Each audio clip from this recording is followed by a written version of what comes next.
at the nominal GDP, which has grown only 10.5%, consider an inflation of 4.5%.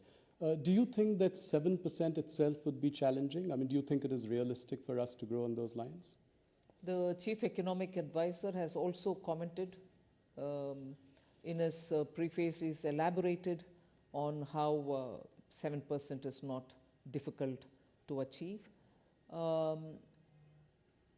Globally also, the various organizations which look at economies of all countries, like IMF for instance, has also enhanced their own assessment. So upgrading our growth estimates is not just singularly our business. People are seeing that fundamentally a lot of activities are happening. The robustness of the economy has not slackened anywhere.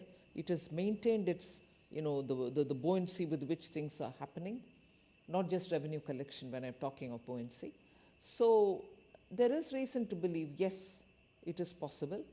And the deflator, not just the inflation, but the deflator itself is constantly, meaning we are looking at controlling inflation, the other factors fall in place, so the deflator itself then plays a role, and therefore we are confident that on the one hand we'll be able to manage inflation, and on the other to keep the robustness in growth so that it is sustained growth. We have made every effort to look at both growth driving elements and inclusivity driving elements so that nobody is left out from this growth process, both to contribute and to gain from. Indeed. Something that has been commented enough, and you've got a lot of accolades for it in this budget. If you look at the fiscal glide path, I think you've beaten estimates. This year you've projected 5.1 next year, so that also looks promising.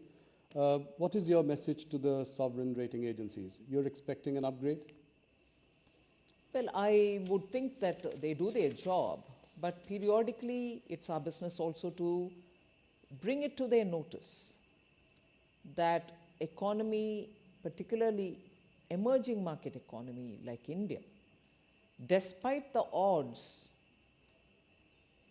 we are doing a lot of reforms, systemic reforms, which actually you're seeing is bearing the results now.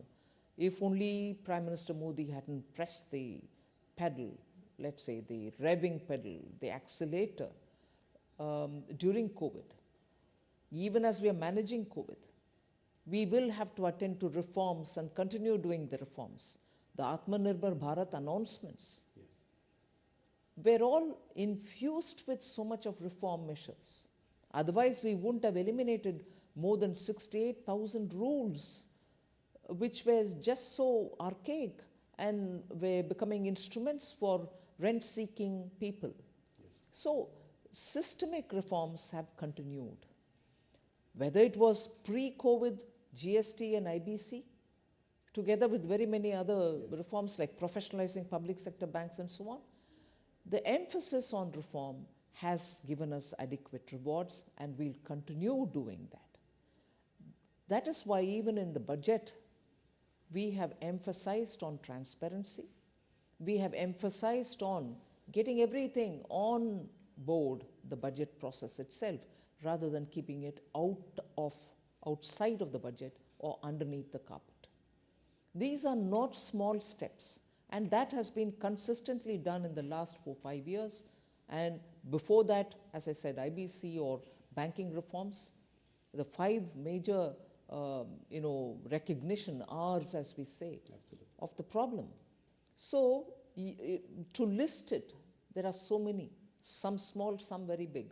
The small ones having very big implication in making the economy much more cleaner and open and transparent. The bigger ones which are bearing results in terms of the money that you collect in GST. These are not small steps.